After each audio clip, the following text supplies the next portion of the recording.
കാർഷിക വാർത്തകൾ. കുരുമുളക് വിപണി തുടർച്ചയായ വിലയിടിവിന് ശേഷം ഇന്ന് സ്റ്റഡിയായി. ദക്ഷിണേന്ത്യൻ സംസ്ഥാനങ്ങളിൽ നാളികേര വില കൂടി. ഏലക്കയുടെ വിലയിൽ കുതിച്ചുകയറ്റം, റബ്ബറിൽ ചാഞ്ചാട്ടം തുടരുന്നു. നാളുകൾക്ക് ശേഷം കുരുമുളക് വില സ്റ്റഡിയായത് കർഷകർക്ക് ആശ്വാസമായി. വിയറ്റ്നാം മുളകിന് വില ഉയർന്ന വിവരം പുറത്തുവന്നതും ഹൈറേഞ്ച് മുളകിന്റെ വില ഇടിവ് പിടിച്ചു നിർത്താൻ ഉപകരിച്ചു. ഉത്തരേന്ത്യയിൽ നിന്നും അടുത്ത വാരം പുതിയ അന്വേഷണങ്ങളെത്തിയാൽ കുരുമുളക് വിപണിക്ക് താങ്ങാവും. ഉൽപാദന കേന്ദ്രങ്ങൾ മുളക് നീക്കത്തിൽ വരുത്തിയ നിയന്ത്രണം മൂലം കൊച്ചിയിൽ ഇന്ന് വരവ് 26 ടണ്ണിൽ ഒതുങ്ങി. അടുത്ത സീസണിലെ വിളവ് സംബന്ധിച്ച പുതിയ കണക്കുകൾക്കായി ഉൽപാദകർ കാത്തുനിൽക്കുകയാണ്. കൊച്ചിയിൽ അൺഗാർബിൾഡ് കുരുമുളക് വില 62,000 രൂപ. അറബ് രാജ്യങ്ങളിൽ നിന്നും ഏലത്തിനെത്തിയ പുതിയ ഓർഡറുകളുടെ പിൻബലത്തിൽ വലിപ്പം കൂടിയ ഇനം ഏലക്കയുടെ വില കുതിച്ചു കയറി. നെടുങ്കണ്ടത്ത് നടന്ന ലേലത്തിൽ മികച്ച ഇനങ്ങൾ കിലോ 3,513 രൂപയായി ഉയർന്നു. ശരാശരി ഇനങ്ങൾക്ക് 2,765 രൂപ. മൊത്തം 42,846 കിലോ ഏലക്ക ലേലത്തിൽ വന്നതിൽ 42,606 കിലോയും വിറ്റഴിഞ്ഞു. ശബരിമല സീസൺ ആയതിനാൽ ദക്ഷിണേന്ത്യൻ വിപണികളിൽ തേങ്ങവില കുതിച്ചുയർന്നു. പച്ചത്തേങ്ങ വില ഉയർത്താൻ വിൽപ്പനക്കാരും മത്സരിച്ചു. പല സംസ്ഥാനങ്ങളിലും നാളികേരത്തിന് ക്ഷാമം അനുഭവപ്പെടുന്നുണ്ട്. കൊച്ചിയിൽ വെളിച്ചെണ്ണ 21,200-ലും കൊപ്ര 14,200-ലും വിപണനം നടന്നു. രാജ്യാന്തര റബ്ബർ വിലയിൽ വൻ ചാഞ്ചാട്ടം നിലനിന്നത് റെഡി അവധി വിലകളെ സ്വാധീനിച്ചു. ഏഷ്യൻ റബ്ബറിലെ ചാഞ്ചാട്ടം മുൻനിർത്തി ആഭ്യന്തര ടയർ നിർമ്മാതാക്കൾ കരുതലോടെയാണ് വിപണിയെ സമീപിച്ചത്. RSS 4ാം ഗ്രേഡ് റബ്ബർ കിലോ 186 രൂപയിൽ വിപണനം നടന്നു. News desk Myfin TV.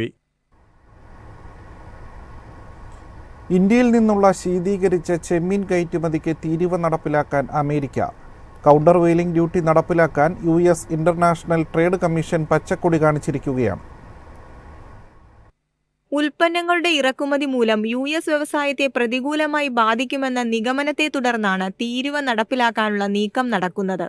India, Ecuador, Vietnam, Indonesia എന്നിവിടങ്ങളിൽ നിന്നുള്ള ശീതീകരിച്ച ചെമ്മീനുകൾക്ക് തീരുവ ചുമത്താൻ USലെ ഇന്റർനാഷണൽ ട്രേഡ് കമ്മീഷൻ വോട്ട് ചെയ്തു. US ഡിപ്പാർട്ട്മെന്റ് ഓഫ് കൊമേഴ്സ് ഉയർന്ന കൗണ്ടർ വെയിലിംഗ് ഡ്യൂട്ടി ചുമത്താൻ തീരുമാനിച്ചതിന് പിന്നാലെയാണിത്. ഇന്ത്യൻ ചെമ്മീൻ കയറ്റുമതിക്കാരെ ഈ തീരുമാനം പ്രതികൂലമായി ബാധിക്കുമെന്നാണ് വിലയിരുത്തൽ. തീരുവ ഉയർത്തിയത് അധിക ചെലവിന് ഇടയാക്കും. വരുന്ന സാമ്പത്തിക ഫലങ്ങളിൽ നെഗറ്റീവ് റിസൾട്ടിന് കാരണമാകുമെന്നാണ് കമ്പനികളുടെ ആശങ്ക. ഇക്വഡോറിന് മത്സരാധിഷ്ഠിത നേട്ടമുണ്ട്. ഇത് ഇന്ത്യൻ കയറ്റുമതിക്കാരുടെ വിപണി സ്ഥാനത്തെയും ലാഭത്തെയും ബാധിച്ചേക്കാം. News desk Myfin TV. അഗ്രോവിഷൻ ഇന്ത്യയുടെ പ്രീമിയർ അഗ്രി ഉച്ചകോടിയുടെ 15ാമത് എഡിഷന് തുടക്കമായി. ഈ മാസം 25 വരെ മഹാരാഷ്ട്രയിലെ നാഗ്പൂരിലാണ് ഉച്ചകോടി. കർഷകരെ ശാക്തീകരിക്കുക, സാങ്കേതികവിദ്യ, പരിശീലനം, വ്യാപാരം എന്നീ വിഷയങ്ങളുമായി ബന്ധപ്പെട്ട് അഗ്രോവിഷൻ കാർഷിക സാങ്കേതിക വിദ്യയും വിളവ് വർധനവുമായി ബന്ധപ്പെട്ട നിരവധി വിഷയങ്ങളിൽ ശ്രദ്ധ കേന്ദ്രീകരിക്കും. 40 പ്രധാന വിഷയങ്ങളാണ് ഉച്ചകോടി ചർച്ച ചെയ്യുക. 60-ലധികം വിദഗ്ധർ പരിപാടിയിൽ പങ്കെടുക്കും. കാർഷിക മേഖലയിലെ IT ഉപയോഗം, കരിമ്പ് ഉൽപാദനം വർദ്ധിപ്പിക്കുന്നതിനുള്ള സാങ്കേതിക വിദ്യ, കാർഷിക മേഖലയിലെ യുവാക്കളുടെ പങ്കാളിത്തം എന്നിങ്ങനെയുള്ള വിഷയങ്ങളിൽ വരും ദിവസങ്ങളിൽ സെഷനുകൾ നടക്കും.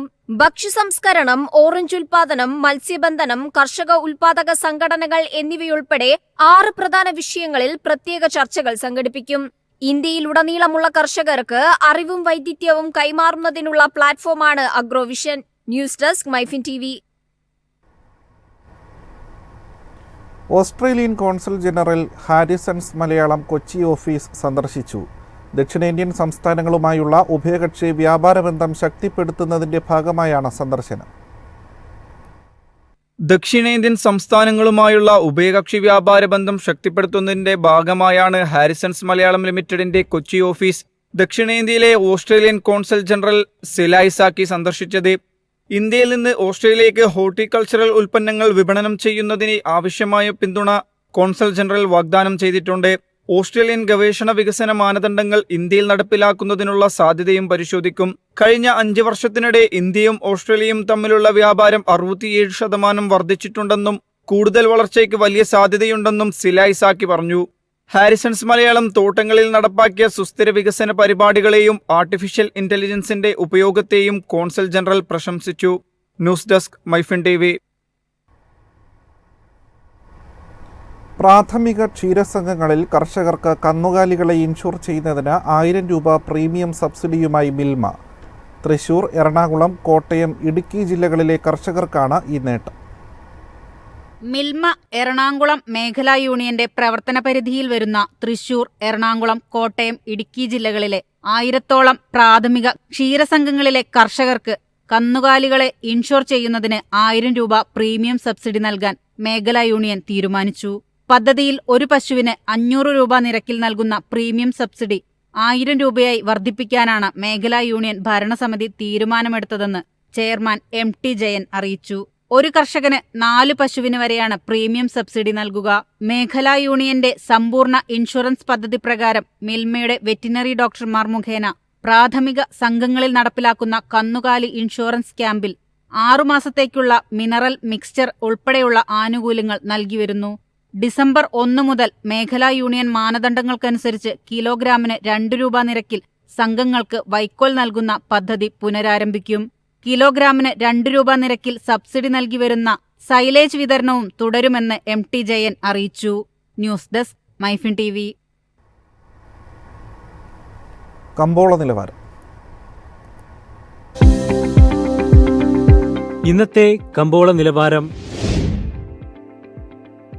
RSS 4 186, RSS 5 183, ലാറ്റക്സ് 123,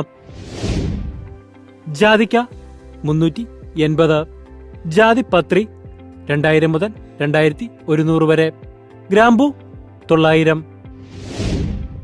അടയ്ക്ക 250, കാപ്പിക്കുരു 227, കൊക്കോ പരിപ്പ് 510, കുരുമുളക് ഗാർബിൾ 64000, കുരുമുളക് അൺഗാർബിൾ 62000, ഏലക്ക 2550 മുതൽ 2650 വരെ, വെളിച്ചെണ്ണ 21200, കൊപ്ര 15900, ചുക്ക് 32500.